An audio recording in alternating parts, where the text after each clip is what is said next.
এই যে নতুন করে স্পোর্টস, এইটার আইডিয়াটা কিভাবে আসলো সেই গল্পটা আমি তোমাদেরকে বলবো। বেশি বড় গল্প না, ছোট গল্প। শুনবে? কে কে শুনবে? হাত তোলো তো, কে কে শুনবে? Very good. আচ্ছা, ঠিক আছে। এইটা প্রায় 4-4.5 বছর আগের কথা। আজকে থেকে 4.5 বছর হবে। 4.5 বছর আগের কথা।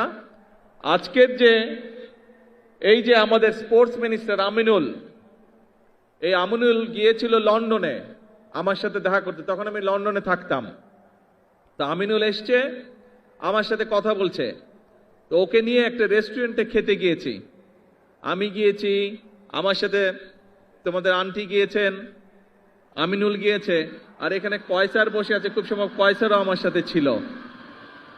আচ্ছা, তো এখন আমরা গল্প করছি, কথা বলছি বাংলাদেশের বিভিন্ন বিষয় নিয়ে।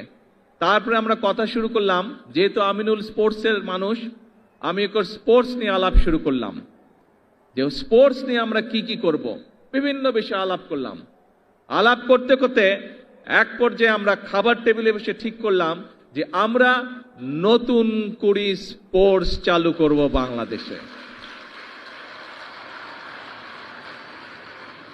আর এই নতুন করে স্পোর্টসে কারা থাকবে? এই যে তোমরা আজকের এই গ্যালারিতে বসে আছো, তোমাদের সাথে কিন্তু আরো প্রায় সবগুলো জেলা কিন্তু অনলাইনে কানেক্টেড, কিন্তু সারা বাংলাদেশ কিন্তু তোমাদের সাথে কানেক্টেড। সব বাংলাদেশের নতুন করির বন্ধুরা, ছোট বন্ধুরা, তোমাদের সকলকে আমি বলছি, শুধু সিলেটে যারা তারা না, পুরা বাংলাদেশকে আমি বলছি, সব বন্ধুদেরকে, এইটা হচ্ছে আজকে তোমাদের অনুষ্ঠান।